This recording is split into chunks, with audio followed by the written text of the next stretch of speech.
नमस्कार. सध्या नवरात्र उत्सव सुरू आहे आणि आज आहे नवरात्रातील शुक्रवार. आज आहे ललिता पंचमी. आजचा दिवस अत्यंत महत्त्वाचा आहे. त्यामुळे आज संध्याकाळी तुम्ही कापुरासोबत जाळा ही एक वस्तू. तुमच्या घरातील सर्व दोष दूर होतील, तुमच्या कुटुंबाची प्रगती होईल, तुमच्या घरातील भांडणे, वास्तुदोष पूर्णतः नष्ट होईल. त्याचबरोबर तुम्हाला नजरबाधा झाली असेल ती देखील नष्ट होईल. तुमच्या मुलांची, तुमची संपूर्ण कुटुंबाची प्रगती होईल. त्यामुळे हा उपाय कसा करायचा आहे आणि कोणती वस्तू कापुरासोबत जाळायची आहे, संपूर्ण माहिती आपण याच व्हिडिओमध्ये बघणार आहोत. त्यामुळे व्हिडिओ स्किप न करता शेवटपर्यंत बघा. माहिती आवडल्यास नक्की लाईक करा, शेअर करा, सबस्क्राईब नक्की करा, बेल आयकॉनला आवर्जून प्रेस करा, ज्यामुळे अशाच प्रकारचे नवीन व्हिडिओ तुम्हाला सर्वात लवकर बघायला मिळतील. आणि कमेंट बॉक्समध्ये ओम श्री नवदुर्गे नमो नमः लिहायला विसरू नका किंवा जय श्री माता लक्ष्मी देखील लिहायला विसरू नका, कारण आज शुक्रवार आहे, माता लक्ष्मीला समर्पित आहे आणि नवरात्र चालू आहे. नवदुर्गेचे, लक्ष्मीचे आशीर्वाद प्राप्त होण्यासाठी तुम्ही कमेंट बॉक्समध्ये आवर्जून लिहा. होतात स्कंदमातेचे, नवदुर्गेचे आशीर्वाद तुम्हाला प्राप्त होतात आणि त्यामुळे तुमच्या सर्व इच्छा पूर्ण होऊन तुमच्या घरामध्ये अखंड लक्ष्मी वास करेल. धनसंपत्ती तुमच्या घरामध्ये कायम राहील. त्यासाठीच तुम्हाला हा उपाय करायचा आहे. शारदीय नवरात्रातील हा एक अत्यंत महत्त्वाचा दिवस मानला जातो. नवरात्रातील 5वा दिवस ललिता पंचमी म्हणून साजरा केला जातो. तर आजच्या दिवशी शारदीय नवरात्रामधील स्कंद माता देवीची पूजा केली जाते आणि अश्विन महिन्याच्या शुक्ल पक्षातील पंचमी तिथीला हे व्रत केले जाते.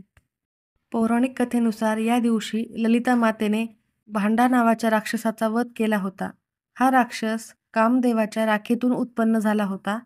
या असुरापासून महिला, मुलांना धोका होता. देवीने तो दूर केला म्हणून नवरात्रीच्या पंचमीला स्कंद मातेची, अर्थातच कार्तिकेयाच्या आईची म्हणजेच माता पार्वतीची पूजा केली जाते. हे व्रत केले जाते आणि देवीची कृपा मिळते. त्यासोबतच हे व्रत केल्याने तुम्हाला तुमच्या आयुष्यामध्ये सुख, समृद्धी, शांती प्राप्त होते आणि तुमच्या घरामध्ये माता लक्ष्मीचे कायम आशीर्वाद राहतात.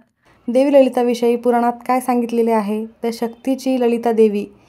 वडील दक्षाच्या अपमानामुळे मुलगी सतीने आपला प्राण त्याग केला. भगवान शिवाने तिचा मृतदेह उचलून इकडे तिकडे फिरवू लागले. हे दुःख पाहून भगवान श्री विष्णू सतीच्या शरीराचे चक्राने विभाजन करतात. यानंतर सतीला भगवान शंकराच्या हृदयात स्थान मिळते. त्यामुळेच तिचे नाव ललिता पडले. जेव्हा सृष्टी संपुष्टात येते तेव्हा देवी प्रगट होऊन नवीन जग निर्माण करते, म्हणून तिला ललिता असे म्हणतात. नवरात्रीच्या 5व्या दिवशी स्कंद मातेची देखील पूजा केली जाते. या दिवशी साधकाचे मन विशुद्ध चक्रात वसले पाहिजे, जेणेकरून ध्यान वृत्ती एकाग्र होऊ शकेल. ही शक्ती परम शांती आणि आनंदाचा अनुभव देते. देवीच्या कृपेने बुद्धीत वाढ होते आणि ज्ञानाच्या रूपाने वरदान देखील प्राप्त होते. त्यामुळे तुम्ही या दिवशी ज्ञानासाठी आणि बुद्धीत वाढ होण्यासाठी, मुलांसाठी उपाय करणे देखील खूप आवश्यक आहे. आता या व्हिडिओमध्ये मी तुम्हाला जो उपाय सांगणार आहे तो आपल्याला आज संध्याकाळी करायचा आहे. संध्याकाळी 3 सांजेच्या वेळेला, ज्या वेळेला माता लक्ष्मी आपल्या घरामध्ये प्रवेश करते त्याच वेळेत हा उपाय करायचा आहे. तसं तुम्ही संध्याकाळी 5:30 वाजल्यापासून ते रात्री 12 वाजेपर्यंत हा उपाय कधीही करू शकता, परंतु तुम्ही 3 सांजेला म्हणजेच माता लक्ष्मी येण्याच्या वेळेलाच हा उपाय करण्याचा जास्तीत जास्त प्रयत्न करा. 5:30 ते 9:30 वाजेपर्यंत हा उपाय करण्याचा जास्त प्रयत्न करा, किंवा तुम्ही 12 वाजेपर्यंत केला तरीही चालेल. मी सांजेला केला तर उत्तम का ठरेल, कारण या वेळेत सकारात्मक लहरी ह्या जास्त प्रमाणात सक्रिय असतात. घरामध्ये कापूर जाळणे हे अत्यंत पवित्र आणि सकारात्मकतेचे लक्षण आहे. तुम्ही घरामध्ये कापूर जाळल्यास तुमच्या घरातील सर्व नकारात्मकता दूर होते आणि प्रत्येक धार्मिक विधीमध्ये कापराला विशेष महत्त्व आहे.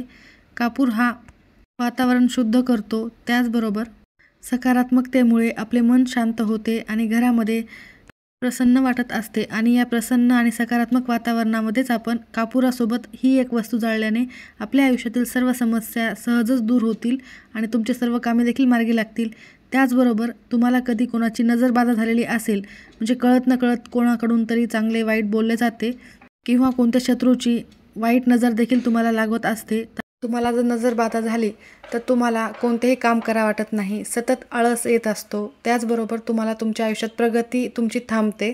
तर ह्या पूर्ण गोष्टी संपूर्णतः नष्ट होण्यासाठी तुम्हाला हा उपाय करायचा आहे. नजरबाधा नष्ट झाल्यास तुमचे सर्व कामे मार्गी लागतात.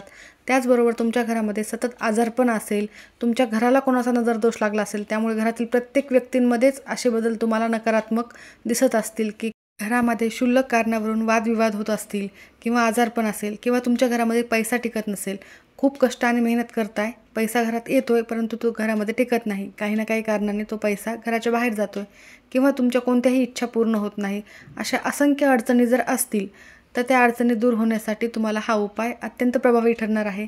कारण आज नवरात्रातील पंचमी आहे, ललिता पंचमी अत्यंत पवित्र दिवस आहे आणि या दिवशी तुम्ही संध्याकाळी आवर्जून हे काम करा. यामुळे तुमचे सर्व कामे मार्गी लागतील. त्याचबरोबर तुम्ही हा उपाय केल्याने तुमच्या घरातील वाईट शक्ती देखील पूर्णतः नष्ट होतात आणि वास्तुदोष पूर्णतः संपतो. अलक्ष्मी देखील घरातून निघून जाते आणि माता लक्ष्मीचे तुमच्या घरामध्ये आगमन होत असते.